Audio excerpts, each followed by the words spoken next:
oído todo. Han oído lo que hemos hecho en los hospitales, las reconversiones, han oído todo 1000 veces. Por tanto, yo creo que eso está muy saturado ya.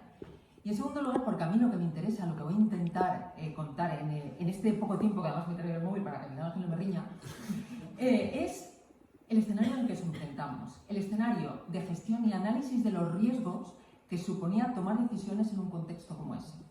Eso era lo realmente difícil. Y eso es lo que yo voy a intentar contarles de una forma lo más sucinta posible, porque ya os digo que habría para hablar muchísimo tiempo. Una construcción cambiante del concepto de gestión, fundamentalmente. Lo primero de todo es analizar. ¿Qué estaba pasando? ¿Cuál era el diagnóstico del entorno? Para tomar decisiones en gestión, lo primero que tienes que saber es qué es lo que está sucediendo a tu alrededor. Identificar cada uno de los actores, identificar cómo se relacionan entre sí, identificar cómo se establecen las relaciones de poder, identificar cómo se mueven. Todo eso, ese diagnóstico del entorno, en ese momento sencillamente era imposible. No podíamos saberlo. No sabíamos a lo que nos enfrentábamos, no sabíamos lo que estaba sucediendo, sencillamente era una incertidumbre absoluta. Claro, ¿qué pasa? Que nosotros realmente trabajamos en sistemas diseñados para gestión local. Todos son sistemas lineales, muy predecibles. Si ocurre una cosa, entonces tiene que pasar otra. Estamos sujetos a normas, a instrucciones. Estamos en un sistema que deja muy poco espacio al azar. Nos movíamos en ese contexto, pero ese contexto no era el contexto dominante en ese momento. Por un motivo muy sencillo, y es que hay una frase de Daniel Innerarity, que no sé si lo conocen, es un filósofo español que a mí me gusta mucho y le recomiendo Pandemocracia, que es un libro que escribió y que a mí me ayudó a entender lo que estaba pasando en ese momento porque no lo veía nada claro. Decía que nos enfrentábamos a una crisis epistemológica, no epidemiológica, con permiso del doctor Simón. Epistemológica, ¿por qué? No nunca bien, pero epistemológica porque no sabíamos cuál era la naturaleza de lo que estaba pasando. No entendíamos el por qué, nos fallaba el conocimiento del fenómeno. Nos fallaba saber por qué estaba pasando todo eso, nos fallaba saber qué límites tenía, cuál era la evolución previsible o predecible, nos faltaba saber cómo acometerlo, nos faltaba saber si había herramientas que podían limitarlo en un momento dado. No sabíamos nada. Vivimos en un contexto de crisis epistemológica. A partir de ahí, esto, lo traigo casi con vergüenza, ¿no? Porque decir, hablar de VUCA a estas alturas de la película ya es como ridículo, ¿no? Porque es un término tan manido que ya... Pero lo traigo a propósito.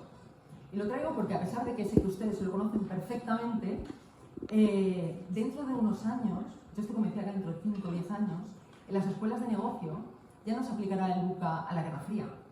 Se aplicará el VUCA a la situación que vivimos durante la pandemia del COVID. Porque es un ejemplo paradigmático, emblemático. Yo creo que es el ejemplo más elocuente de lo que es un entorno VUCA que ha sucedido nunca en la historia. Entonces lo he traído pensando que efectivamente dentro de unos años ya no hablaremos de aquello, sino que hablaremos de esto, ¿no? Volatilidad, evidentemente. Nosotros los protocolos del Ministerio cambiaban constantemente. Teníamos una línea caliente por donde nos entraban los protocolos del Ministerio y los íbamos cambiando, pero a veces hora a hora. Y ahí estábamos todos trabajando en eso. Había una volatilidad de la información que era tremenda, una incertidumbre. No sabíamos nada al principio. No sabíamos cómo se contagiaba, si era por contacto, si era por el aire. No sabíamos por qué pasaba lo que pasaba, por qué un paciente entraba por urgencias y a la hora estaba intubado en la UCI. No lo sabíamos. ¿Por qué se producían esas respuestas inflamatorias tan feroces? ¿Por qué la tormenta de citoquina? No sabíamos nada. No entendíamos a lo que nos enfrentábamos. Complejidad. Se trata de un ejemplo clarísimo de gestión dentro de un sistema complejo. Y nosotros estamos acostumbrados a trabajar en sistemas lineales, ya lo he dicho. A enfrentarnos a un sistema complejo es mucho más difícil. Porque pequeños detalles sumados unos a otros tienen una cosa completamente impredecible. Nadie imaginaba que unos bichos en un mercado a muchos kilómetros de aquí iban a provocar lo que provocan, ¿no? La teoría de los sistemas complejos es la única que puede explicar a lo que nos enfrentábamos. Pero en ese momento no lo entendíamos. Y ambigüedad. Dentro de ese diagnóstico difícil de la situación, la ambigüedad es un elemento importante. Hay un antropólogo que se llama Bruno Latour que dice que en las épocas de crisis se fomentan los híbridos. También lo decía Haraway, que es otra antropóloga. En ese momento nosotros queríamos hacer distinciones entre lo limpio y lo sucio, entre lo contaminado y lo no, entre lo contagiado y lo no. En el hospital intentábamos hacer esas zonas, establecer esas dicotomías, esas diferenciaciones que nos dieran un poquito de seguridad. Pero la realidad es que no era así. La realidad es que los espacios limpios podían estar potencialmente contaminados y que los espacios contaminados tenían áreas potencialmente limpias. Luego hablaré de los profesionales, pero también representaban de una manera muy clara esa ambigüedad que les hacía pues desarrollar varios roles a la vez. Al final, el contexto de riesgo al que nos enfrentábamos tenía 4 categorías. Estas 4 categorías de aquí. 4 categorías que eran las que nosotros debíamos identificar para tomar las decisiones más adecuadas que pudieran precisamente intentar neutralizarlas. ¿Qué pasa? En ese momento tomamos casi todos las mismas decisiones. Lo que pasa es que no las tomamos de la misma manera. Cuando hablo de casi todos me refiero a los gestores. Ustedes ya saben, pues hicimos reconversiones, bueno, hicimos muchas cosas. Pero no todas las tomamos de la misma manera, porque ahí entró un elemento que yo creo que es importante traerlo, porque al final se trata de hablar de lo que pasó, o de lo que sigue pasando todavía, que es que cada uno de nosotros tomó las decisiones con una especie de sesgo de subjetividad, que está muy bien descrito por Kahneman, por ejemplo, y que, bueno, lo llama sesgo de subjetividad, a mí me gusta llamarlo valores. Es decir, cada uno de nosotros tenía una visión de las cosas que condicionaba las decisiones que tomábamos. Y algunos tuvieron un especial cuidado en el manejo de los equilibrios presupuestarios, que en ese momento eran, bueno, en fin. Otros tenían más cuidado en el manejo del paciente, otros tenían más cuidado en el manejo del profesional. Es decir, todos tomamos decisiones muy parecidas, pero ninguno las tomó iguales. Es decir, hay una heterogeneidad en la forma en la que se afrontó la crisis, que es muy interesante, que yo creo que dentro de unos años valdrá la pena estudiarla. Pero desde mi punto de vista se fundamenta en estas 4 categorías que voy a intentar pincelar rápidamente. En primer lugar, la toma de decisiones operativas. Yo siempre comento que la decisión más difícil para mí en concreto fue la primera. Tomar la decisión de cuándo parar motores. Nosotros veíamos cómo el proceso iba avanzando a nivel mundial, iba avanzando a nivel europeo, iba avanzando a nivel nacional. Yo estoy en un hospital en Baleares, tenemos lo de la insularidad y tal, que parece que esperábamos, teníamos la confianza en que ejerciera un efecto protector, pero sabíamos lo que estaba pasando. Y sabíamos lo que estaba pasando y sabíamos que en algún momento nos iba a llegar, pero no sabíamos cuándo. Claro, tomar la decisión de decir, hoy es el día en que paramos los quirófanos, hoy es el día en que paramos las consultas, hoy es el día en que reorganizamos y redistribuimos a todo el personal, yo les garantizo que es la decisión más difícil que tuve que tomar yo durante la pandemia. Porque además siempre tienes una incertidumbre y el miedo a haberte equivocado. El miedo a haberte anticipado y decir, es que lo que he hecho ha sido dejar un montón de pacientes sin atención. O el miedo a llegar tarde y decir, me va a llegar la avalancha y no voy a dar abasto. Es decir, ese momento es un momento muy crítico. Pero luego está el cuánto reconvertimos. ¿Qué hacemos? Ya les he dicho, yo no les voy a dar datos, pero nosotros lo que hicimos, nosotros todos los hospitales, tuvimos que hacer 2 cosas fundamentales. Por una parte, garantizar el aislamiento de aquellos pacientes que necesitaban ser aislados por sus características, que al principio eran absolutamente todos. Luego ya nos permitimos aislar por cohortes a medida que conocíamos mejor cómo era la dinámica de la enfermedad, pero al principio no. Y luego además necesitábamos camas de UCI. Miren, yo trabajo en un hospital muy pequeño, es un hospital comarcal. En mi hospital, para poder garantizar la hospitalización de los pacientes que nos vinieron, tuvimos que bloquear el equivalente a unas 4.500 estancias cada año.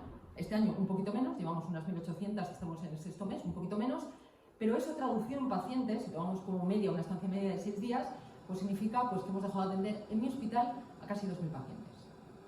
Si hacemos una escalada extremadamente grosera y decimos que mi hospital de repente tiene 1.000 camas, eso equivale a unos 10.000 pacientes. Solo eso es el impacto de pacientes dejados de atender por garantizar que los pacientes con COVID estuvieran aislados en las condiciones necesarias. Pero luego hay otro elemento, que es los cuidados intensivos. Si suponemos que aproximadamente entre un 9 y un 10% de los pacientes hospitalizados requerían cuidados intensivos en algún momento, necesitábamos disponer camas. Necesitábamos tener ese espacio lo mejor dotado posible. Y la dotación de elementos, de herramientas, de tecnología, les garantizo que no fue un problema. El problema estuvo en otro lado. El problema estuvo en el conocimiento, nuevamente, estuvo en la disponibilidad personal, estuvo en otras cosas que luego les cuento. Pero luego tiene otras cosas que fueron muy interesantes, como por ejemplo la desburocratización. De repente llegamos a un momento en el que había que tomar decisiones extremadamente rápidas. Y todo eso que nos amparaba, que nos daba seguridad, la norma, la instrucción, la regulación, etcétera, de repente pasa a un segundo plano, porque necesitábamos respuestas rápidas, necesitábamos soluciones, necesitábamos cambiar cosas inmediatamente, instantáneamente. Y una cosa, la cuarta cosa interesantísima, fue la cogobernanza. La cogobernanza es un ideal que se habla mucho, por ejemplo, Nacho Vallejo y Miguel Ángel habla de cambio hospital. Bueno, es un ideal la cogobernanza, ¿no? Que significa trasladar la gobernanza a los clínicos. Pero sigue siendo un ideal, porque nuestras estructuras lo permiten con bastante dificultad. Pero es que ahí fue el experimento en el que se produjo, y se produjo de una forma espontánea, no deliberada. Se produjo porque era necesario. Se pasó de un saber, si quieren, bueno, pues político, o sin un saber gestor, o un saber, a saber experto. Es decir, se produjo una situación que casi podríamos decir de laboratorio, pero extremadamente espontánea. Y los resultados son los que permitieron precisamente garantizar que la toma de decisiones era la más correcta posible. Es decir, esta gobernanza por parte de los clínicos o por parte de los profesionales fue lo que nos garantizó que estábamos tomando las decisiones correctas, no otra cosa. Con el aprovisionamiento casi es que no les voy a contar nada. Lo saben mejor que yo lo que estaba pasando, ¿no? Estamos en una industria deslocalizada que es muy útil, pues porque permite abaratar costes, pero que los encarece tremendamente cuando tenemos que salir a un mercado global a competir, obviamente. La gestión de la escasez. La gestión de la escasez en los hospitales fue realmente compleja. Porque la gestión de la escasez no es únicamente decir es que no tengo materia suficiente. Es que tienes que evaluar el impacto que esto está provocando en el profesional, en la incertidumbre que le genera, en su satisfacción, en su protección y su seguridad. Y la de los pacientes también. Por tanto, esa gestión tuvo un efecto, que es el efecto látigo. El efecto látigo no es ni más ni menos que en algunos momentos todos los gestores tuvimos la tendencia a sobreestocar. Eso rompe el mercado. En un mercado ya tensionadísimo, cuando tú estás sobreestocando, porque sencillamente lo que necesitas es garantizar un margen de maniobra, porque no sabes lo que va a pasar. Porque durante la primera y la segunda oleada pandémica, sobre todo, pues no sabíamos si iba a durar 20 días, 40, 50 o 100. No teníamos ni idea. No sabíamos nada. No sabíamos si iba a afectar a 100 pacientes o a 1 millón. No lo sabíamos. Pero sí sabíamos que el aprovisionamiento en esos momentos era una complejidad extrema y todos tuvimos la tendencia a sobreestocar para precisamente poder garantizar eso. El impacto en el mercado, evidentemente, estaba servido, en un mercado ya roto. ¿Cómo voy de tiempo? Bueno, bien, vale, gracias. Vienen dos cosas, para mí las más interesantes de todas, ¿no? Las que yo creo que se ha puesto el foco, pero no sé si se ha puesto como tocaba. Por una parte es el riesgo a la gestión de profesionales. Miren ustedes, se produjo un fenómeno de desplazamiento del rol, pero un fenómeno dramático de desplazamiento del rol. Pero no solamente porque le pedimos a todos los profesionales que hicieron cosas para las que no estaban preparadas. Pedimos a los intensivistas que hicieran, a los anestesistas que hicieran de intensivistas. A los internistas que hicieran de anestesistas. Pedimos a los enfermeros de quirófano que salieran y manejaran una UCI como si igual de bien que hubieran manejado un quirófano. Movilizamos todas las unidades de hospitalización y todos los recursos para que se fueran a las unidades COVID, que al final eran todas. Se llegaron a casos dramáticos, por ejemplo, en el hospital de Ibiza, los oftalmólogos pasaban planta. Los profesionales, porque nosotros, bueno, imagínense la insularidad y la doble insularidad, ¿no? Los profesionales de Mallorca se desplazaban a Menorca a hacer guardias durante 3 días y luego volvían a Mallorca. Es decir, hay un desplazamiento del rol en todos los sentidos. En el rol profesional, en el rol de la ubicación física, en el rol de lo que se espera de uno mismo, incluso en el rol personal. Y eso hay que tenerlo en cuenta. Luego hay una cosa importante que es que debemos tener en cuenta la exposición a la enfermedad que tenían los profesionales. De esto se ha hablado una barbaridad. Los sindicatos han hecho bandera, bueno, se han hecho políticas, bueno, aquí se ha hablado mucho de este tema. Lo cierto es que los profesionales tenían una doble exposición, porque estaban expuestos en la comunidad y estaban expuestos en el hospital. Y esta es la realidad innegable. Había una doble exposición de los profesionales de la salud. Pero se daban dos paradojas desde mi punto de vista. Y ahora les voy a decir una cosa que no tiene ninguna validez científica, pero es lo que yo he vivido y por eso se lo cuento. Había una... cuanto más lejos estabas del epicentro de la enfermedad, más miedo tenías. Es decir, preguntabas a los intensivistas o a los enfermeros de intensivos, de urgencias, de de neumo, de interna, y no te hablaban de miedo. Te hablaban de otras cosas, pero de miedo no. Sin embargo, a medida que te alejabas del epicentro, profesiones que normalmente no están tan relacionadas con esto, pues estoy hablando, pues, por ejemplo, no sé, me lo invento, ¿no? Pues oftalmología, traumatología, te transmitían un nivel de ansiedad y de miedo tremendo. Es decir, la gente que estaba en primera línea, de alguna manera, estaba tan metido, estaba tan cerca que le faltaba la perspectiva. No digo que sea bueno, pero le faltaba la perspectiva para darse cuenta realmente de lo que estaban haciendo, el impacto que podía tener sobre ellos, y ese miedo se manifestaba menos. Ya les digo, esto no tiene ninguna validez científica, pero es mi vivencia personal. Pero sí que hay un concepto que además se acuñó en 1998 por una antropóloga que se dedicaba a la salud, que se llama Cabana, que habla del embodied risk. Y es un concepto muy interesante porque luego se ha hablado mucho de esto.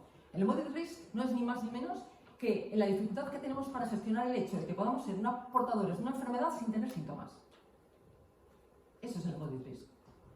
Claro, yo me lo encontré con los profesionales. Profesionales, sobre todo de primera línea, que se negaban a hacerse PCRs porque no querían saber si estaban enfermos o no. Porque ellos no tenían síntomas.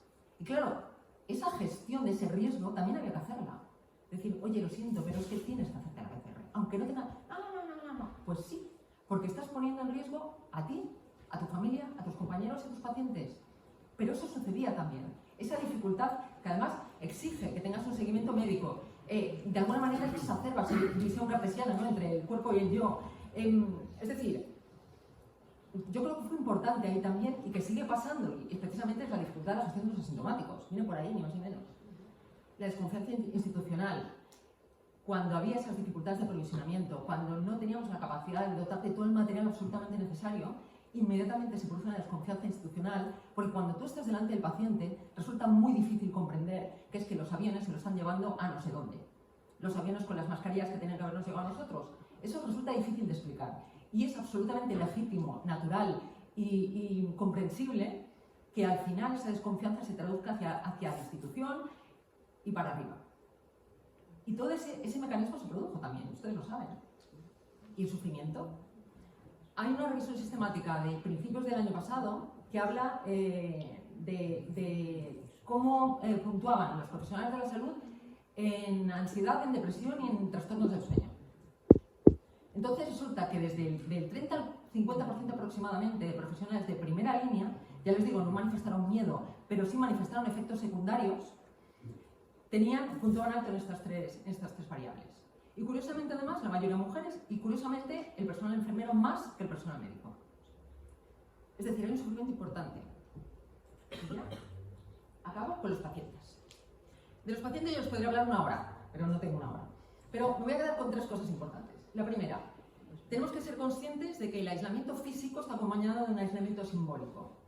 Tienen que pensar, y que eso es algo en lo que casi nadie cae, que el uso de la mascarilla cercena la comunicación no verbal, que es el que nos da los códigos culturales para entendernos. Casi nadie cae en eso, pero eso es una realidad.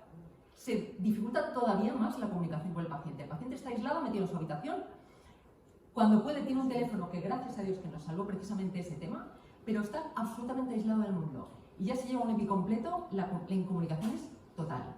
No basta el verbo, falla todo lo demás. Abandonamos el ideal de humanización. Yo les hablaba que conseguimos un ideal de cogobernanza que estaba muy bien desde el punto de vista teórico, pero que nadie se había atrevido a desplegar al máximo. Pero es que tuvimos que abandonar el ideal de humanización. Porque la humanización de verdad, la que no es hippie, como digo yo, se fundamenta en tres patas. La primera pata es que la persona tenga la información suficiente como para tomar decisiones. Nosotros no la teníamos, por tanto era muy difícil que se la transmitiéramos. La segunda pata es que respetemos la subjetividad de la persona. Que la persona tiene derecho a hacer una lectura propia del mundo y tiene derecho a tomar sus propias decisiones, que no tienen por qué ser las mismas que nosotros. Y la tercera pata de la humanización es evitar la soledad no deseada. Abandono absoluto del ideal de humanización. Y luego, evidentemente, la cronicidad, que ya no voy a extenderme mucho más, pero la cronicidad tuvo un impacto tremendo. En enero hubo el Congreso de la SEMI, de la Sociedad Española de Medicina Interna, y decían que un tercio de las altas que daban eran de pacientes crónicos complejos o crónicos avanzados. Pero esos pacientes dejaron de llegar a los hospitales. Seguramente podemos discutir mucho, yo creo que de esta pandemia tenemos muchísimo que aprender, pero esa falta de que nos llegaran los pacientes crónicos que dejaron de ser atendidos, con el impacto que nos está sufriendo ahora, nos tiene que orientar sobre que a lo mejor otros modelos de atención a este tipo de pacientes debería ser posible. Y ya para acabar, solamente, mire, lo de arriba es una frase de Innerarity que ya me he referido al principio, que dice, suena paradójico, pero tenemos que estar preparados para afrontar cosas para las que no te puedes preparar. Y para acabar les pongo una frase de un libro que se titula Anomalía, de Hervé Letellier, que es el premio Goncourt de novela del año pasado en Francia, que es el equivalente al premio Planeta, que no les cuento de qué va, pues si alguien lo quiere leer, pero el caso es que sucede un evento extraordinario, un evento incomprensible. Entonces el Pentágono le pide a un grupo de científicos pues que desarrolle hipótesis que puedan explicar lo que está sucediendo de tal manera que puedan hacer protocolos que les permitan dar respuesta. Entonces ellos dicen que hay tres tipos de protocolos: el posible y el improbable. Es decir, tiras una moneda al aire, puede caerte cara de cruz o muy improbablemente de canto. Pero en ese momento y durante el libro se produce lo que se llama el evento imposible, que es este, la posibilidad de que la moneda quede flotando en el aire. Nosotros de alguna manera tuvimos que desarrollar todos los protocolos porque la moneda se quedó flotando en el aire. Ahora, gracias a Dios, parece que está bajando, pero de esto podemos sacar muchísimas lecturas y muchísimas lecciones que seguro que nos ayudarán en el futuro. Muchas gracias.